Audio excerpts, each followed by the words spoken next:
আসসালামু আলাইকুম। আজকে আমি সিম আর মুসুরি ডাল দিয়ে ভর্তা বানাবো। তো এখানে আমি মুসুরি ডালগুলো আগে থেকেই ধুয়ে নিয়েছি। এখন কিছু সিম কেটে নিলাম।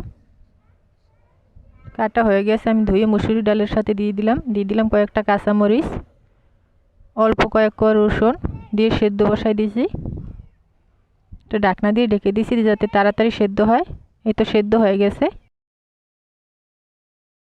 একদম পানিটা টানাইয়ে নামাই নেব। নামাই নিয়েছি। এখন ভর্তা করার জন্য নিয়ে নিলাম পেঁয়াজ কুচি, একটু লবণ দিয়ে পেস্টটা ডইলে নিছি। যেহেতু আমি সেদ্ধ করার সময় মরিচ দিয়েছি তাই আর কোনো মরিচ দেই নেই।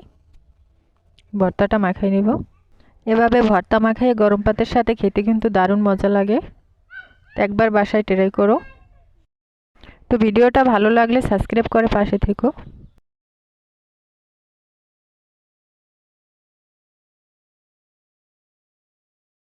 দিয়ে দিলাম ধনিয়া পাতা কুচি,